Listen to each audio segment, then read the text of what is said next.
Welcome to the Business Interview. I'm Marcus Carlson. The British election wasn't the nail-biter many had expected. The Conservative Party won its own majority in the House of Commons, which means they'll be able to govern on their own. But while the Tory victory ended one factor of uncertainty for British businesses, it opened the door to another. Prime Minister David Cameron has pledged to renegotiate Britain's membership of the European Union, and he's also pledged to put Britain's EU membership to a referendum by 2017. It's seen to increase the prospect of a British exit from the EU, which in turn would redraw the economic map in the UK and Europe. Today, we'll be looking at what's ahead for Britain's EU membership together with Lucy Thomas. She's campaign director for Business for New Europe, a group that brings together business leaders in favour of Britain being part of the EU. Welcome, Lucy. It's great to have you here. Thanks. Now, let's cut to the chase. What's the likelihood, in your mind, of a Brexit, a British exit from the EU? Well, I think if you look at the polls consistently over the last 2 years, you've seen an increase in public support for remaining in. So the latest poll has about a 10-point lead for remaining in, about 45% to 35%. That obviously then leaves around 20% who are still undecided. And that's the key question. What will happen to those as the time goes on?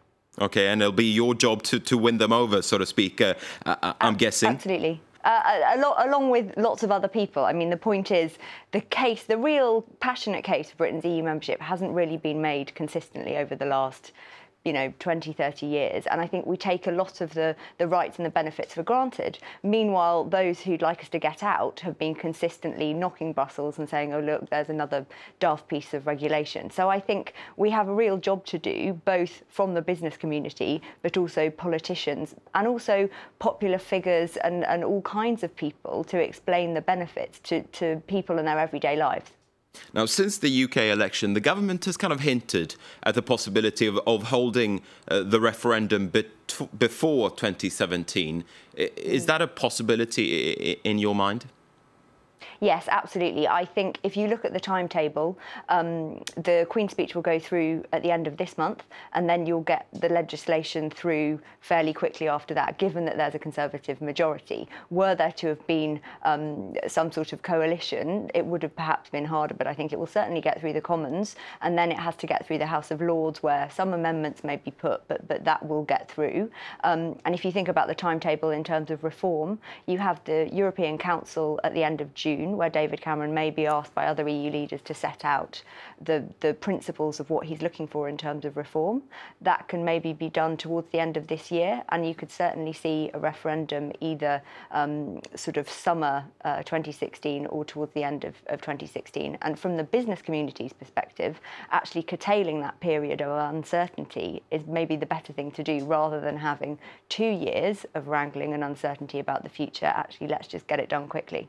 Now, I want to drill down on something that you mentioned there. As David Cameron says that he's looking to renegotiate Britain's relationship with the European Union, I just want to play a clip from Finance Minister George Osborne, or the Chancellor of the Exchequer, as he's known in the UK. He arrived at a meeting in Brussels this week. Let's listen in to what he had to say about the membership issue. We come here with a very clear mandate to improve Britain's relationship with the rest of the EU and to reform the EU so that it creates jobs and increases living standards for all its citizens. I don't think anyone's now in any doubt we will hold that referendum on British membership of the European Union, having conducted these negotiations. We go into the negotiations aiming to be constructive and engaged, but also resolute and firm, and no one should underestimate our determination to succeed for the working people of Britain, indeed the working people of the whole of the European Union. OK, Lucy, we heard that George Osborne said that the British government would be resolute and firm in its negotiations with other EU countries. What exactly, though, in your mind, does the Conservative Party and the British government want renegotiated, so to speak? Well, that's the question that everybody's been asking. And I think the Prime Minister has been deliberately vague in terms of what they're looking for, so that there isn't a finite shopping list of things that absolutely must be achieved. But I think it falls into four broad categories. I think you've got the completing of the single market, so extending that in terms of services and transport and digital and energy, something that actually I think all member states can get behind. You know, this is positive for jobs and growth and businesses and consumers. So I think that's probably an easier one. And then you've got things about furthering free trade agreements and making sure that Europe's trading with the rest of the world too, you know, and completing TTIP as soon as possible, the EU-US free trade agreement, for example. And then it starts to get perhaps a bit trickier. Things around sort of national parliaments and national governments and how much of a say they have over EU rules, because I think there's a bit of a sense that there's a democratic deficit, and so you need national parliaments to be able to perhaps work together to block certain rules, perhaps beefing up the yellow card, which allows a third of the national parliaments in the EU to stop a regulation going ahead, perhaps something stronger, more like a red card. But again, that has some agreement across the EU, but it has to be on the right terms.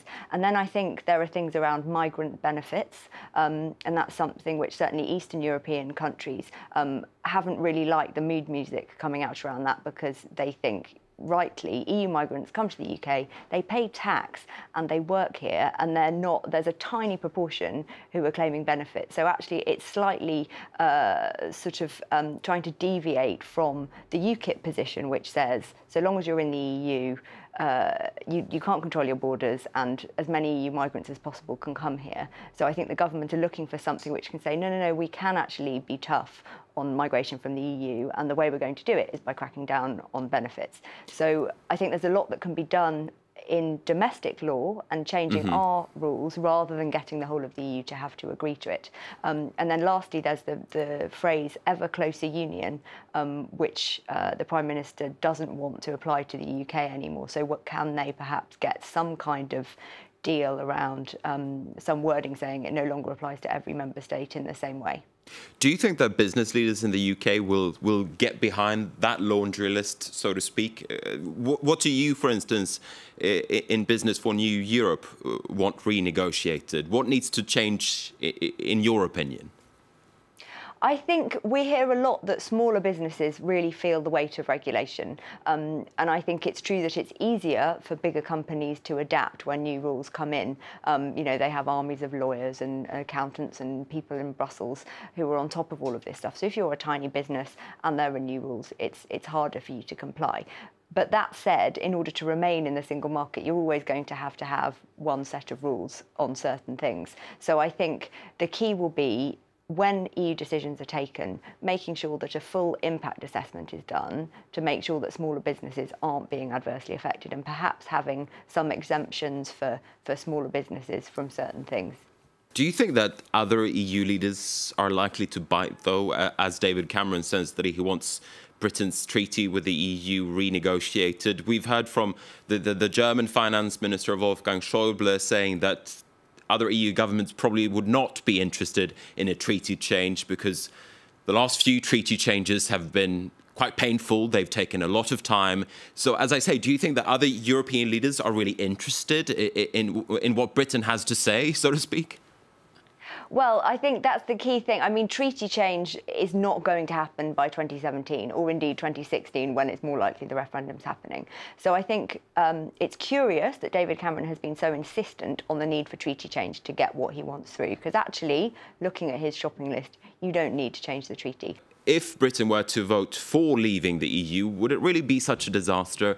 At the end of the day, nobody wants economic disarray, and there will probably be some sort of free trade agreement between the UK and the EU. So, as I say, at the end of the day, does it matter? Absolutely. I think in the short term, there would be chaos because we'd have to renegotiate all of the free trade agreements with the rest of the world. So the EU currently has free trade deals with over 50 countries, and the UK would suddenly no longer benefit from those. So right there's an impact on those who are trading with the rest of the world. But you say that there would be chaos, but wouldn't this be a sort of a lengthy process that would be thought through beforehand? One could assume that, no? Well, there would be a 2-year-long negotiation process during which some kind of deal is struck. But the point is there's no guarantee about what that's going to look like at the end. So if you're a business, say, for example, a manufacturer, you're thinking about whether you put a car plant in the UK. You don't actually know whether there are going to be tariffs on all of your cars of up to 10%. 50% of cars made in the UK go to the EU. So if you're a car manufacturer, you're not going to stay here. And that's the uncertainty, which is the real problem. And it already exists, given that the question is in the air. So in the run-up to the Scottish referendum, there was a 17 billion drop in investment into the whole of the UK. And so if you think about the scale of Brexit, that will be much larger. And it's already happening. We already know that people are freezing investment decisions. So I think that the implications for manufacturers, exporters, and the whole of the supply chain too. I mean, they say that several million jobs are linked to Britain's EU exports, and you're right that they wouldn't disappear overnight, you know, and we would certainly be able to trade. But the question is, what will that deal look like? And if we ended up something, I would guess we'd get something like Norway or Switzerland. So Norway have to pay 80% per head into the EU budget, what the UK does, in order to access the single market. And Norway also has to apply 75% of the rules. So basically, you're in a situation where you still have to comply with the rules, but you're not even at the table when they're being negotiated. Now, as you said earlier in this interview, there's a large part of people who are undecideds. How difficult, how tough do you think this fight will be? Very briefly for us. I think we have to make the case in a much more positive way, and we have to make people really understand how it benefits them and their families in the immediate term. I think talking about the economy and big, wide arguments, while they're beneficial to the business community, I think people themselves have to understand what the benefits are. All right, Lucy Thomas from Business for New Europe. Thank you very much indeed for taking the time to speak to us here at France 24. With that, we're going to be wrapping up the business interview. Thanks for watching.